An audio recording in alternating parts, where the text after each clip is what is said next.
최근 인터넷 커뮤니티에서는 태국 왕족 알현 방법에 대한 글이 올라와 화제를 모으고 있습니다. 이 글의 글쓴이는 태국 왕실의 왕족 알현 방법이 꽤나 충격적이라고 했는데요. 태국에서는 왕실 사람들을 마주할 때 존경의 의미로 무릎을 꿇어야 한다고 합니다.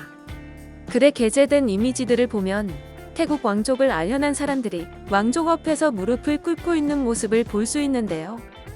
무릎을 꿇는 방식이 좀 독특하다 못해 생소하기까지 합니다. 한국의 사극에서 보던 그런 무릎 꿇기가 아닌 옆으로 비스듬하게 누운 듯 인어공주를 연상시키는 모습인데요. 이런 식으로 옆으로 살짝 누워있는 모습으로 두 손을 모아 인사하는 것이 태국 왕족에 대한 예의라고 합니다. 왕족 앞에서 무릎을 꿇는 건 사람을 가리지 않습니다. 이 사진 속 소파에 앉아있는 흰 의상을 입은 사람은 푸미폰 국왕인데요.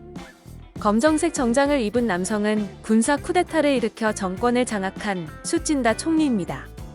가장 왼쪽 청색 셔츠를 입은 남성은 쿠데타에 반대하는 민주화 시위대를 이끈 잠농이라는 인물이고요. 군부 정권과 민주화 시위대 간의 대립이 커져 유혈 사태가 벌어지자 국왕이 두 지도자를 불러들인 상황인 것인데요. 쿠데타를 일으켜 정권을 장악한 강경 세력 지도자마저도 왕족 앞에서는 무릎으로 기어가서 머리를 조아릴 정도로 태국 왕족의 힘은 막강합니다. 이 현장에서 푸미폰 국왕은 쿠데타를 일으킨 수찐다 정권의 정당성을 인정해주지 않았고 민주화 세력에 손을 들어줬는데요. 국왕이 반대했다는 이유만으로 군부 정권이 힘을 잃고 결국 민주화 세력이 싸움에서 이기게 되었다고 합니다. 이 사진은 지난 2016년 태국 공주가 축구 경기 관람을 위해 축구장을 방문했을 당시의 모습입니다. 그녀가 걸어가는 길에 서 있던 선수들과 스태프들이 모두 무릎을 꿇고 왕족에 대한 예의를 갖추고 있습니다.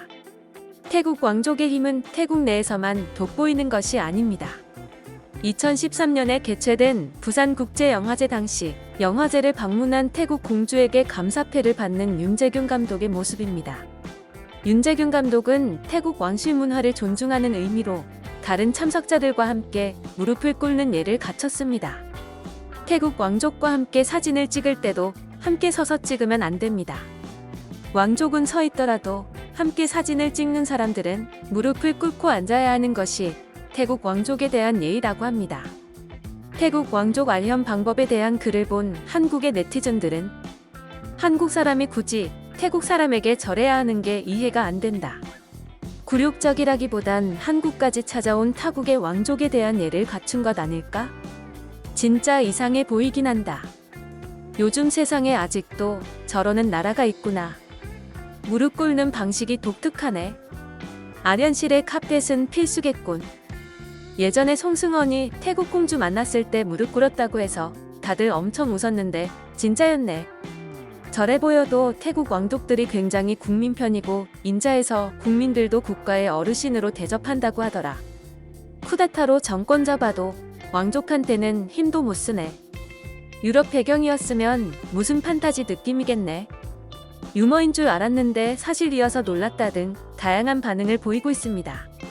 지금까지 네티즌들을 놀라게 한 태국 왕족 알현 방법에 대해 알아봤는데요. 영상을 유익하게 보셨다면 구독과 좋아요 부탁드립니다. 감사합니다.